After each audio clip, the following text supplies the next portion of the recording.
लोकसभा निवडणूक तर आता मार्चच्या पहिल्या आठवड्यात जाहीर होईलच कोणत्याही परिस्थितीमध्ये.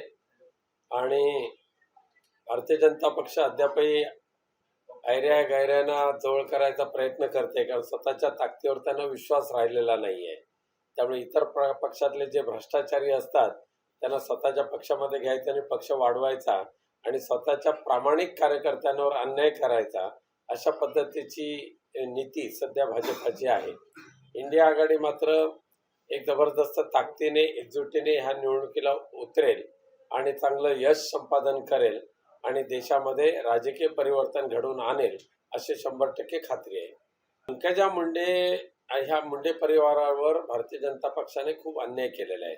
भाजपाच्या वरिष्ठ नेतृत्वाने या महाराष्ट्रातल्या जे स्वर्गीय गोपीनाथ मुंडेजींचं योगदान भाजपाच्या वाढीसाठी जे होतं ते सध्याच्या राज्यकर्त्यांना त्याचा विसर पडला आणि पंकजा मुंडेंना मागच्या काही वर्षापासून अडगळीत फेकून देण्यात आलं होतं. आता केवळ ते पक्ष निरीक्षकाच्या पदावर त्यांची बोळवण करणं हा खऱ्या अर्थाने स्वर्गीय गोपीनाथराव मुंडे साहेब यांचाच अपमान म्हटलं पाहिजे. अशोकराव चव्हाण भाजपमध्ये गेल्यानंतर काँग्रेसचं नांदेडमध्ये खूप मोठं नुकसान होईल असं मला वाटत नाही. महाराष्ट्रात तर मुळीच नाही. अशोकराव चव्हाण मागच्या काही वर्षापासून केवळ नांदेड पुरते मर्यादित राहिले होते. महाराष्ट्रामध्ये त्यांचं तसं योगदान नव्हतं. त्यामुळे आज सुद्धा पुन्हा एकदा नांदेडमध्ये होणाऱ्या लोकसभेच्या निवडणुकीमध्ये काँग्रेस एक आपली ताकद दाखवून देईल. काल सगळं त्यांचं चित्र स्पष्ट झालेलं आहे. लोकांसांगे ब्रह्मज्ञान स्वतः कोरडे पाषाण, तसं आहे त्यांचं निलेश राणेंचं. इतरांवर टीका करायची आणि स्वतः मात्र करचोरी करायची. काही जरी झालं तरी अमरावतीमध्ये महाआघाडीचा खासदार यावेळेला निवडून येणार म्हणजे येणार. या राणा दाम्पत्याचा पराभव केल्याशिवाय तिथली जनता स्वस्थ बसणार नाही. ह्या गद्दारांचं असंच होणार आहे, ना घरका ना घाटका. शेवटी अनेक जण तशाच पद्धतीने कुठे ना कुठे आपली घरं शोधायला सुरुवात करणार आहेत. काल तशा पद्धतीचा प्रस्ताव वंचितच्या वतीने ठेवला गेलाय, पण त्याच्यावर अजून पूर्ण चर्चा झालेली नाही. ज्यांचं नाव सुचवलेलं आहे मनोज जरांगे पाटील, यांच्याशी सुद्धा महाविकास आघाडीची कोणतीही चर्चा झालेली नाहीये.